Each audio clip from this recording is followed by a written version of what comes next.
dari Rina Giri. Shalom Pastor, saya mau bertanya dalam Pengkhotbah 3 ayat 3 dikatakan ada waktunya untuk membunuh. Apakah kita boleh membunuh? Tolong jelaskan apa artinya dari firman ini, soalnya saya tidak mengerti. Terima kasih. Silakan Pastor. Atau kita bacakan dulu. Terima kasih, baca dulu ayatnya. Kita baca dulu. Setelah baca ayatnya, saya minta pendapat Jeffrey dengan Edward. Oke, dalam Pengkhotbah 3:3 ada waktu untuk membunuh, ada waktu untuk menyembuhkan, ada waktu untuk merombak, ada waktu untuk membangun. Demikian ayatnya, Pak Pendeta. Ya, bagaimana pendapat Edward? Membunuh. Apakah ayat ini mengatakan kepada kita, bagus sekali pertanyaan Saudari Rina Giri ini. Apakah ayat ini mengatakan kepada kita kalau ada seseorang melakukan pembunuhan lalu ditanya, kenapa? Karena ada waktu untuk membunuh. Menurut Alkitab. Oke. Sambil kita memberikan tanggapan, kalau ada tanggapan lain dari Jeffrey ataupun Edward, ini ayat-ayatnya ini sampai kepada ayat yang ke-11 itu selalu ada paradoks di sana. Contohnya di ayat yang ke-2 dikatakan ada waktu untuk lahir, ada waktu untuk meninggal. Jadi seperti ada dua hal yang dihadapkan, satu bertentangan dengan yang lain. Lahir, meninggal. Lalu kemudian ayat yang ke-2 juga ada waktu untuk menanam, ada waktu untuk mencabut yang ditanam. Oke. Ayat yang ketiga mengatakan, ayat yang pertama mengatakan, untuk segala sesuatu ada masanya. Untuk apapun di bawah langit ada waktunya. Artinya, semua yang ada di ayat 2 sampai ayat yang ke-10 ini, semua ini terjadi di bawah kolong langit. Dan pada waktu mereka terjadi pada suatu masa tertentu. Apakah ada yang membunuh? Ya ada. Tapi apakah membunuh itu boleh? Ada ayat yang mengatakan jangan kamu membunuh. Itu adalah salah satu sudut pandang menanggapi akan ayat ini. Tapi coba kita lihat lagi lebih dekat pada pasangan kata-kata ini. Ada waktu untuk lahir, ada waktu untuk meninggal. Ini kira-kira untuk manusia atau untuk tanaman atau untuk hewan atau untuk apa ini? Sepertinya ini bukan untuk tanaman. Karena kalau untuk tanaman tidak akan menggunakan istilah lahir dan meninggal. Oh, tanaman saya meninggal. Tidak ada. Atau tanaman saya lahir. Jadi ini bukan kata-kata untuk tanaman.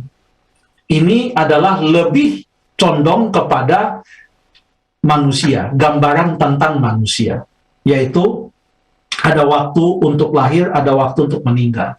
Sekarang kita baca yang berikutnya di ayat yang kedua, ada waktu untuk menanam, ada waktu untuk mencabut yang ditanam. Ini nampaknya bukan untuk manusia, ini adalah untuk tanaman.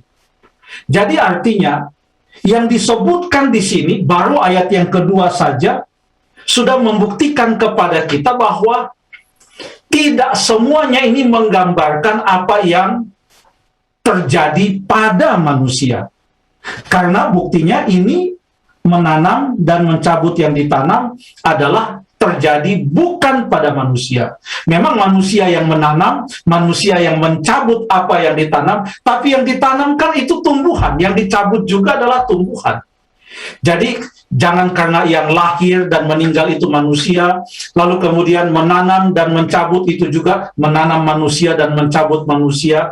Lalu kemudian karena semua manusia, maka ayat yang ketiga kita katakan ada waktu untuk membunuh, ada waktu untuk menyembuhkan, itu juga manusia. Semua itu adalah untuk tidak. Ayat kedua saja sudah membuktikan bahwa ini ada yang untuk manusia, ada yang untuk dilakukan pada tumbuh-tumbuhan atau tanaman. Lalu kemudian bagaimana dengan ayat yang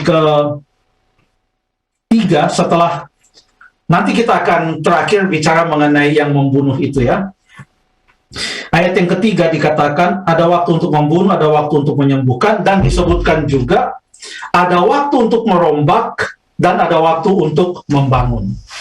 Ini cocoknya kepada manusia, kepada hewan, kepada tanaman, atau kepada siapa? Jeff. Sepertinya ini kepada kalau yang di bawah itu bukan kepada manusia sepertinya, Pastor.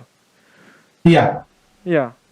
Jadi bukan merombak manusia dan membangun manusia ya. Iya, bukan. Tapi ini untuk bangunan nampaknya ya. Lebih ke barang gitu kali ya. Iya, merombak dan membangun, bongkar pasang. Iya, bongkar pasang yang bisa dibongkar pasang. Ya. Ya, jadi ayat 2 ada untuk manusia lahir dan meninggal, ada yang dilakukan untuk tanaman yaitu menanam dan mencabut. Sekarang ayat yang ketiga ada juga yang dilakukan untuk suatu bangunan atau suatu struktur atau suatu benda. Sekarang berarti pertanyaannya, kalau begitu, apakah ayat yang ketiga ada waktu untuk membunuh, ada waktu untuk menyembuhkan, apakah ini untuk manusia atau bukan?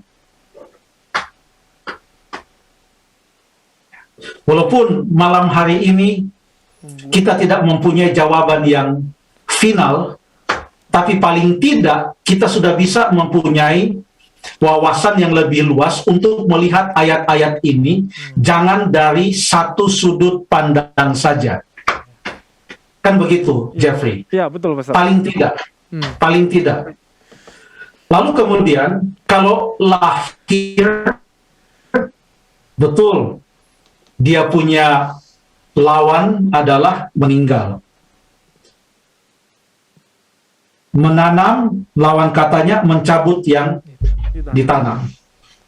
Tapi membunuh, kalau orang mati seharusnya lawan katanya ada waktu untuk membunuh, ada waktu untuk membangkitkan. Iya, menghidupkan. Menghidupkan. Tapi di sini ada waktu untuk membunuh, ada waktu untuk menyembuhkan. Ada waktu untuk membunuh, ada waktu untuk menyembuhkan. Apakah ini berbicara tentang keadaan di mana ada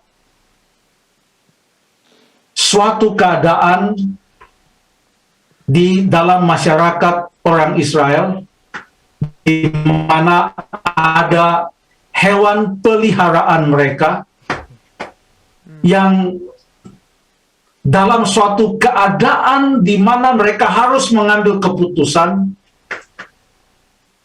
apakah hewan ini dibiarkan saja untuk mati, atau apakah kita masih bisa usaha untuk menyembuhkan akan hewan ini.